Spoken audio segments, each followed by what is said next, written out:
This podcast is for singers who have music in their soul and want to be in the spotlight. We are INVICTA Vox Radio. All right, everybody. Welcome to another episode of INVICTA Vox Radio. We are your hosts, Mike and Angie Lee. And today we're going to be talking about something that we see all the time, and that is that expectations kill music careers.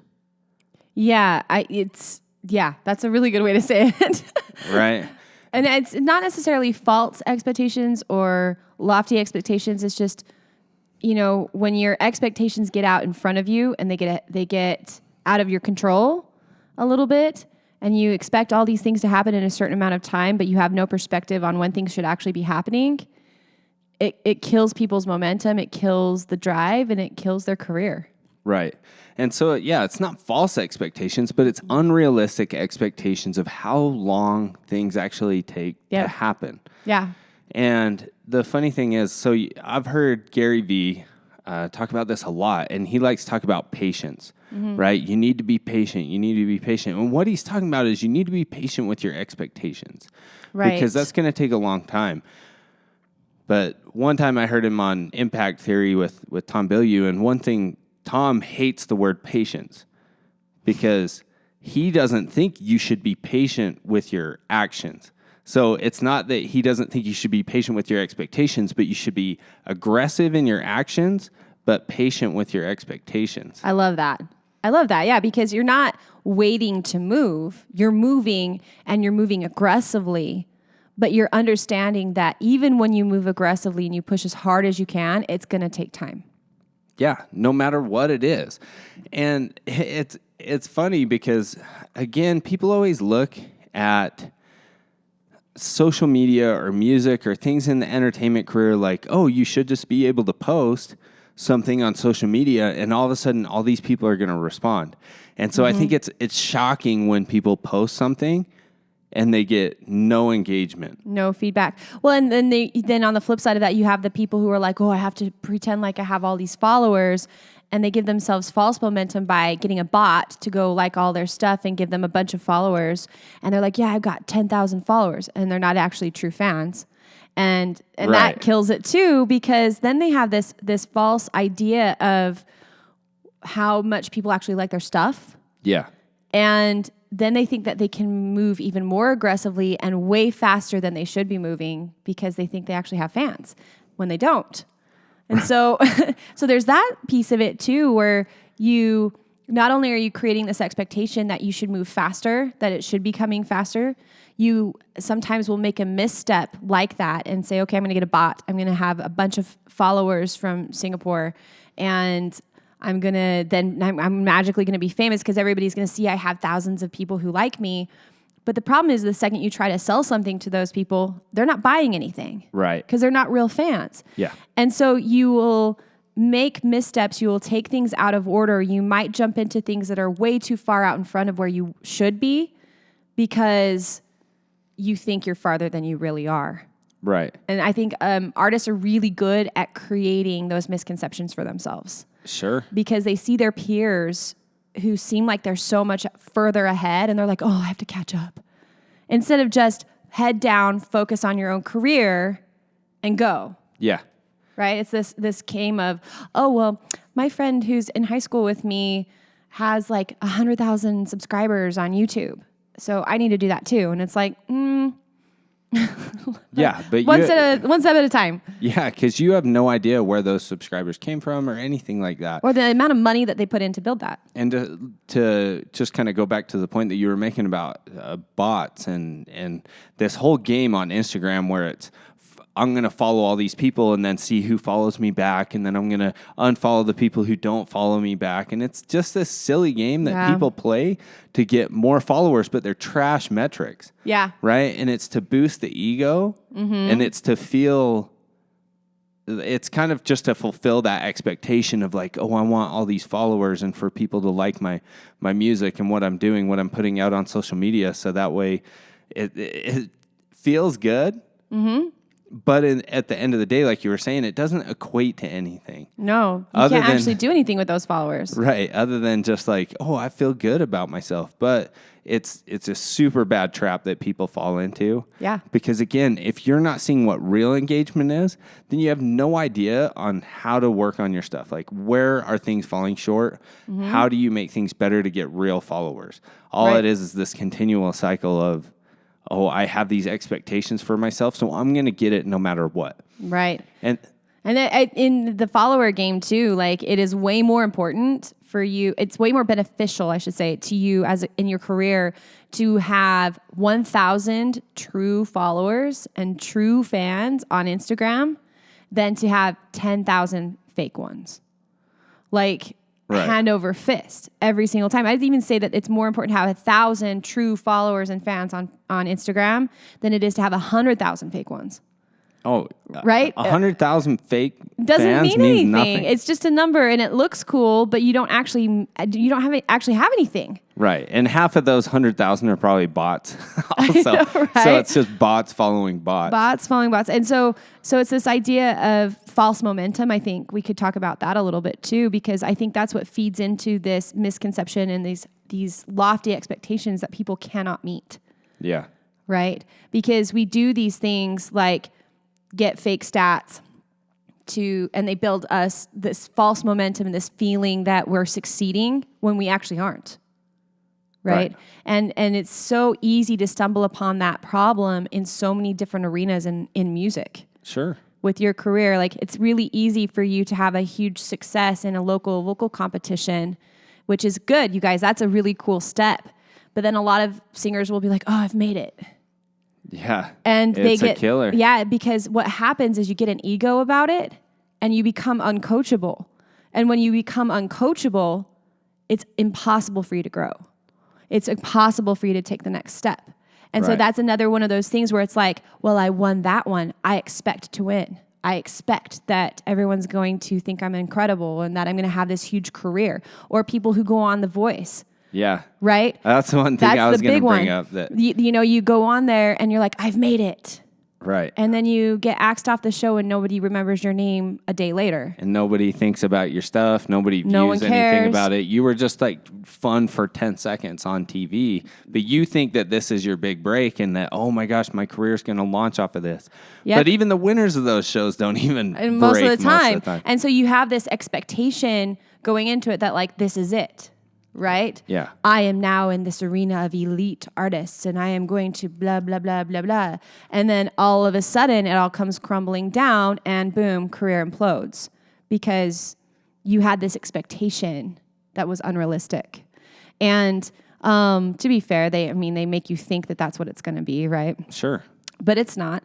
And so it can happen in so many arenas where we give ourselves false momentum and this false idea of growth. And in those moments, we shut down our coachability with our egos. And then we have these huge expectations and it's impossible to get there, especially if you think it's going to happen overnight.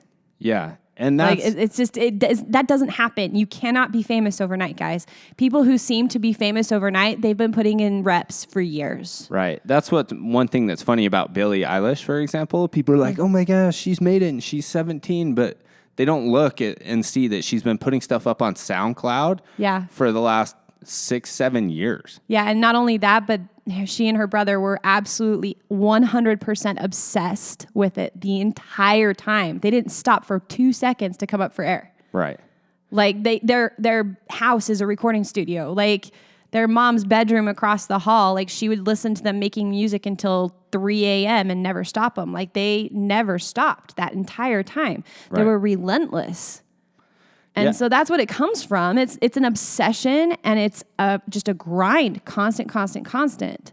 And so this idea of, oh, you can suddenly no, it doesn't. Nothing happens suddenly. Nothing that's great happens suddenly. Nothing in anything. No. I mean, if just think of it like any other job, okay? There's other than a low skill job, right? Right. You can go out there and get that instantly, but any other job, you have to go through training. Like for me to get my degree to be an engineer, it took me 7 years. Now, granted, that's a little bit longer Well, than no, the most average for a civil engineering degree, general major, is usually 6 years because it's a very difficult major. So people. Yeah, and put that out especially there. if you're working If you're while you're working going while through you're college, doing it. like Yeah. I did. But that just goes to show, okay, there's 7 years for me to go to college. Yeah. And then another 4 years after that in the field before I could become a professional engineer. Yeah, and then you have to take an 8-hour test to prove you can do it. Right. So for me to become a professional engineer, once I started the journey of going to college and going into work, took 11 years. Yeah.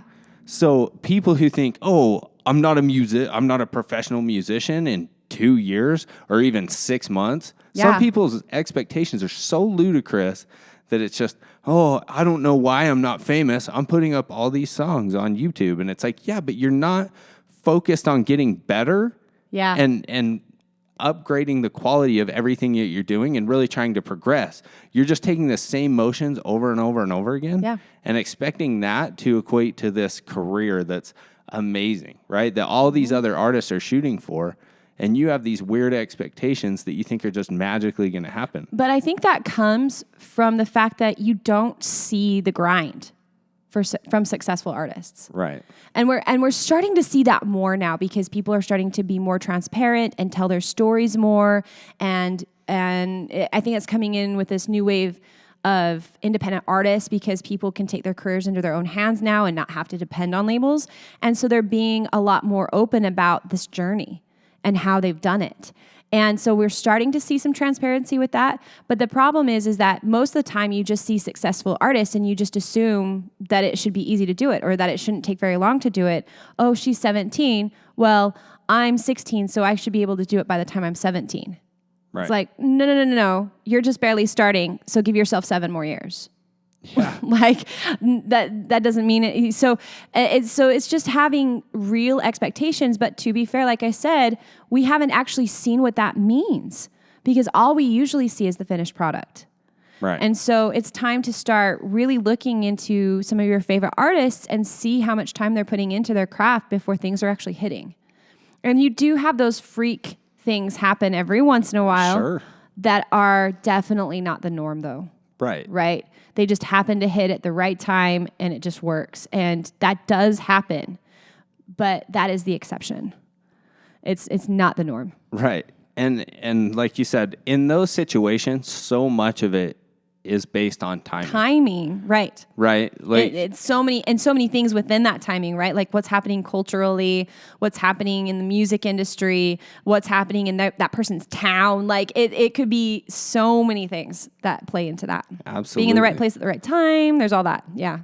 But that's not the norm. But yeah, I mean, the expectations of how long it's going to take you to develop your skills, to learn how to market yourself and get out there and be proficient on social media, and to dial in everything that's associated with being an artist.